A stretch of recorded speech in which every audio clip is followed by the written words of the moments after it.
दैनिक आध्यात्मिक जीवनमा बुद्धका विषयवस्तुहरू खुसी, आनन्द, कृतज्ञता। खुसी कुनै गन्तव्य होइन, यो एक अभ्यास हो। बौद्ध शिक्षाहरूमा शाक्यमुनि बुद्धले सिकाउनुभयो कि जब हामी टाँसिने क्षमतालाई छोड्छौँ र भित्री स्थिरता खेती गर्छौँ तब खुसी उत्पन्न हुन्छ। विश्वभरि काठमाडौँका मन्दिरहरूदेखि साओ पाउलोका ध्यान केन्द्रहरूसम्म लाखौँ मानिसहरूले हरेक बिहान कृतज्ञता र साहसमा आफ्नो जागरुकतालाई लङ्गड लगाउन थाल्छन्। यो पवित्र बानीले हामी जीवनका सामान्य क्षणहरूसँग कसरी सम्बन्धित छौँ, दिनचर्यालाई अनुष्ठानमा रूपान्तरण गर्छौँ भनेर पुनः जोड दिन्छ।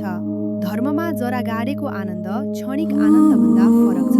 यो उज्यालो गुण हो। जब हामी करुणाबाट कार्य गर्छौँ, छिमेकीको हेरचाह गर्ने, गुनासो क्षमा गर्ने, निस्वार्थ सेवा गर्ने। बौद्ध, इसाई, आदिवासी वा अन्तर्धार्मिक हरेक महादेशका आध्यात्मिक समुदायहरूले प्रेमसँग मिल्दा यो गहिरो आनन्दलाई आत्माको प्राकृतिक भाषाको रूपमा चिन्छन्। कृतज्ञता आध्यात्मिक गुणक हो। विश्वभरका अभ्यासकर्ताहरू, जैन भिक्षुहरूदेखि सामान्य भक्तहरूसम्म कृतज्ञता जर्नलहरू राख्छन्, बिहानको प्रार्थना गर्छन् र वेदीहरूमा झुक्छन्। दैनिक सम्झाउने रूपमा कि जीवन आफैमा एक उपहार हो। यी कार्यहरूले हामीलाई अराजकताको बीचमा जगाउँछन्। खुसी, आनन्द र कृतज्ञता मिलेर एउटा त्रिकोण बनाउँछ, जसले दैनिक जीवनलाई भक्तिमा उचाल्छ।